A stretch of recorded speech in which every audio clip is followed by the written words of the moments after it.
What is going on YouTube? So today we're going to be working on relocating the battery to the back, and we're also going to be adding a kill switch to the car, as well as a little bit of fabrication for the battery tray, maybe a little bit of electrical work, whatever we got to do to finish the install. So let's go in the garage and do this work.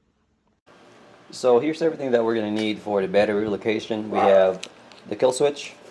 On our kill switch we have a some copper lugs, 4 AWG wire connectors, 4 gauge wires, some heat shrink tubing, and also made a little diagram so I'm not confusing myself as far as the whole install. So let me just walk you through the diagram of how I'm going to install the kill switch. We have the fuse box, so we have a power wire that goes to the kill switch, and then from kill switch you have another power wire that goes to the positive side of the battery.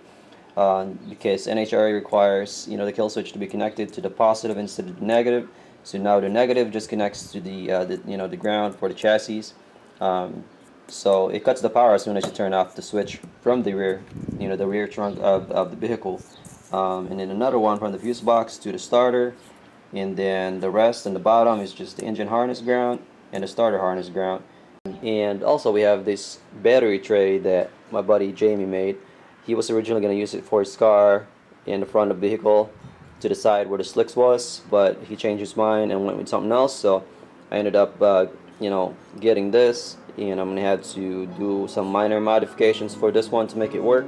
But shout out to Jamie for letting me have this one. So with all that said, let's go ahead and do this.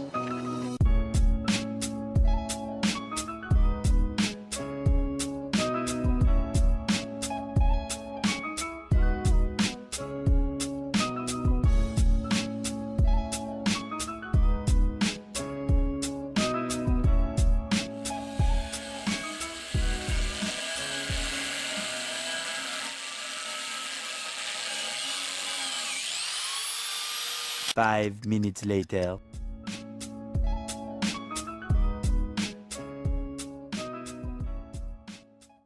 So I've determined that this right here would be a good location for the battery tray, and that still gives us plenty of space for the box later on, so we could bend the tube outside the chassis.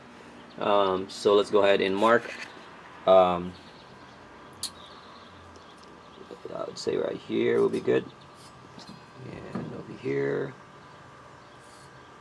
So we're going to drill a hole, and that will secure the battery to the chassis.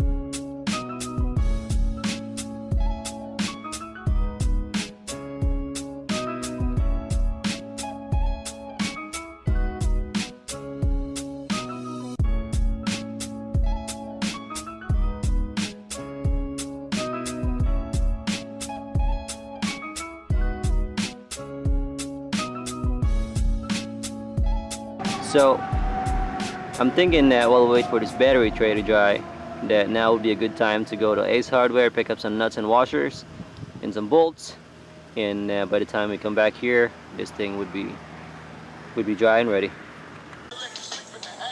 So we just got back from Ace, and the battery tray is now nice and dry. We have the hardware stuff that we need.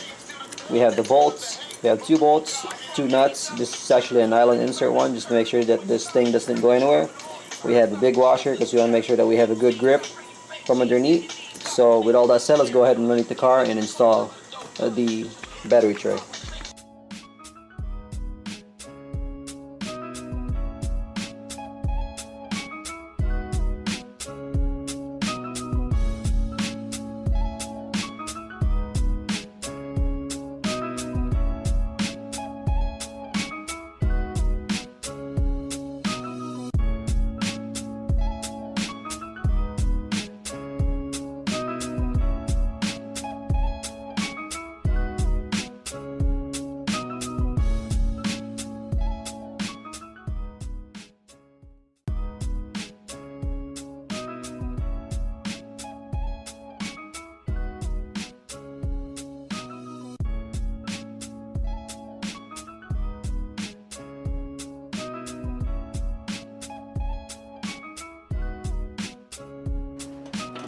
So here you can kind of see what I did.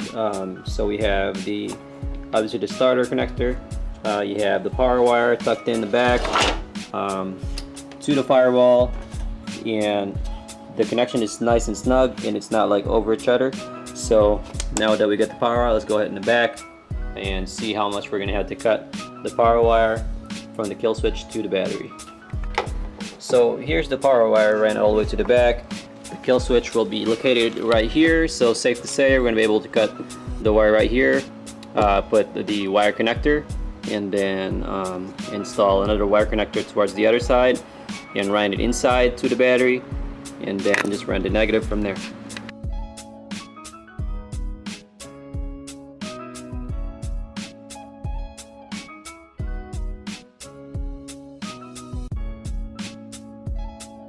The last thing to do is to connect these two connectors to the kill switch. I'll have to put another wire connector to this, but after that all we have to do is just install the kill switch, which will be right here. So let's go ahead and do that.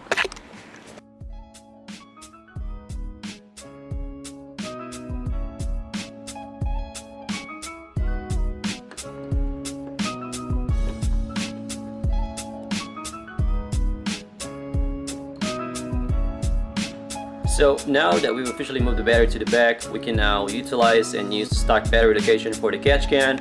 I don't know if you could see it right there. And I'm actually late for work, so that should be it for today. Hopefully you guys enjoyed the video, and I'll talk to you guys later.